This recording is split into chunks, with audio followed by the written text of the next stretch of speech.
अस्सलाम वालेकुम व्यूअर्स, उम्मीद करती हूँ आप सब खैरियत से होंगे। आज मैं आपके लिए लेके आई हूँ बहुत ही मज़े की यूनिक रेसिपी और मुझे यकीन है कि ये आपने पहले कभी भी आज से पहले ट्राई नहीं की होगी और ये बहुत आसानी से बन जाएगी और सिर्फ एक इंग्रेडिएंट के साथ। तो रेसिपी क्या है, इसके लिए वीडियो को एंड तक ज़रूर देखें, वीडियो को मिस ना करें। रेसिपी करते हैं स्टार्ट। मैंने ले ली हैं आलू। सबसे पहले हम आलू को छील लेते हैं। पहले मैंने इन्हें धो के खुश्क कर लिया था, इसलिए इनको मैं डायरेक्ट छील लेती हूँ क्योंकि बाद में हमारे पास धोने की गुंजाइश नहीं होगी। आलू मैंने सारे छील लिए हैं। अब मैं लेती हूँ बॉल और उसके साथ में लेती हूँ कद्दूकश। अब मैं अपने आलू को कद्दूकश कर लेती हूँ। तमाम आलू जो मैंने छीले थे उनको इसी तरीके से हम इसको ग्रेटेड कर देंगे। जी जनाब, बड़ी मेहनत के बाद मेरे जो सारे आलू हैं क्रश हो चुके हुए हैं। अब मैं इसमें ऐड कर देती हूँ 1 टीस्पून सॉल्ट का। आप अपने मर्जी से ऐड कर सकते हैं जितना भी आपका दिल चाहे अकॉर्डिंग टू टेस्ट, क्योंकि ये वैसे बहुत लाइट सी रेसिपी बनेगी, बहुत मज़े की। तो आप इसमें अपनी मर्जी से आप ऐड कर सकते हैं। साथ में इसमें ऐड कर देती हूँ चिली फ्लेक्स। मैं इसमें 1 टीस्पून जो है वो ऐड कर देती हूँ। इसके साथ मैं इसमें ऐड करती हूँ यहाँ पर थोड़ा सा चिकन मसाला टेस्ट के लिए। सिर्फ मैं दोबारा से ही कह रही हूँ कि इसमें कोई हार्ड एंड फास्ट रूल नहीं है ऐसी रेसिपी में कि आपने सारी चीज़ें इतनी इतनी फिक्स क्वांटिटी में डालनी है। आपका जो भी दिल चाहे अपनी मर्जी से आप इसमें ऐड कर सकते हैं अपने टेस्ट के मुताबिक। अब मैंने ये मेरे टेस्ट के मुताबिक मैंने इसमें चिली फ्लेक्स, चिकन पाउडर और सॉल्ट ऐड कर दिया है। तो अब मैं इसको अच्छे से मिक्स कर लेती हूँ।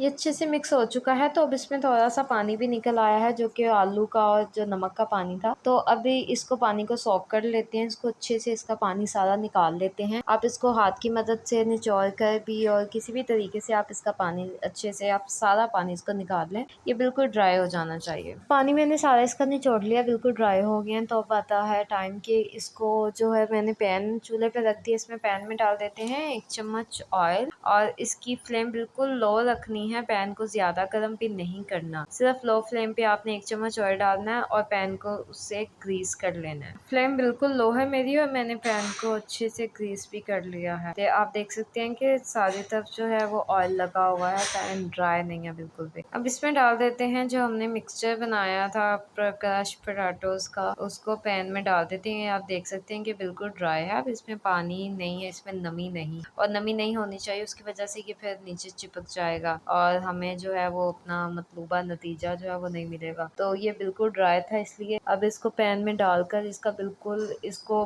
बन की तरह बना लेना है। आप इसको अपने स्पैचुला की मदद से आप सारी साइडों से इसको गोल कर लें और फिर इसको बिल्कुल इक्वल सा कर लें। ऐसा ना हो कि कहीं से बहुत मोटा हो, कहीं से बहुत थिक हो, कहीं से बहुत थीन हो, ऐसा नहीं होना चाहिए। ये एक बैलेंस्ड सा सारी तरफ से बनना चाहिए। तो इसी तरह से आप भी अपना सारी तरफ से गोल भी कर लें और इसको मुनासिब सा बना लें। मेरा ये परफेक्ट जो है वो राउंड सा बन गया है। तो अब मैं इसमें ऐड कर देती हूँ, इसकी साइडों पे ऑयलिंग कर लेती हूँ। सारी साइडों पे इसके ऑयल लगा देना है अच्छे तरीके से। आप 1-1 स्पून भी लगा सकते हैं और इसके बाद उसको हल्का हल्का सा ऊपर से प्रेस करना है ताकि ये अच्छे से अंदर तक जो है इसको जो है वो ऑयल लगे और ये पक जाएगा। तो ऑयल मैंने लगा दिया है। अब हम इसको 10 मिनट तक एक साइड से पकाएंगे। 10 मिनट हो गए और बहुत मज़े की स्मेल भी आ रही है कि ये पक चुका है। तो अब मैं इसको प्लेट की मदद से इसको पलट लूँगी। अब चूँकि हमने इसकी दूसरी साइड को भी इसी तरह से पकाना है, तो इसमें मैं दोबारा जो है वो पैन में 1 चम्मच मैं ऑयल का ऐड कर देती हूँ और ऑयल को इसी तरह से पहले की तरह, क्योंकि अब इसको उस तरह से ग्रीस करने की ज़रूरत नहीं है। तो ये देखिए बहुत ही मज़े का एक तरफ से लग रहा है, बहुत ही क्रिस्पी सा और अच्छी लुक है इसकी, बिल्कुल ब्राउनिश सी लुक है। तो अब मैं इसको 10 मिनट के लिए सेम ही मैं दूसरी तरफ से भी इसको बना लेंगे। अब 10 मिनट हो चुके हैं। ये आप देख सकते हैं कि ये बिल्कुल रेडी है। इसको दोनों तरफ से अच्छी तरह से ब्राउन हो चुका है और चूँकि आलू पहले ही क्रश थे तो इसको ज़्यादा टाइम की ज़रूरत नहीं। मैंने इसको डिश आउट कर लिया है। ये बहुत ही मज़े का बना है, आप भी ज़रूर ट्राई करें। आपने देखा कि सिर्फ आलू की मदद से हमने कितनी इंटीक और यूनिक रेसिपी बना ली है, बहुत ही टेस्टी है। और आप इसको केचप के साथ भी आप खा सकते हैं, किसी भी जो भी आपकी सॉस आपको अच्छी लगे। तो बहुत ही ऐसी रेसिपी अगर आपको अच्छी लगी हो तो आप प्लीज़ चैनल को लाइक शेयर सब्सक्राइब करें। अपना बहुत सा ख्याल रखें। अल्लाह हाफ़िज़।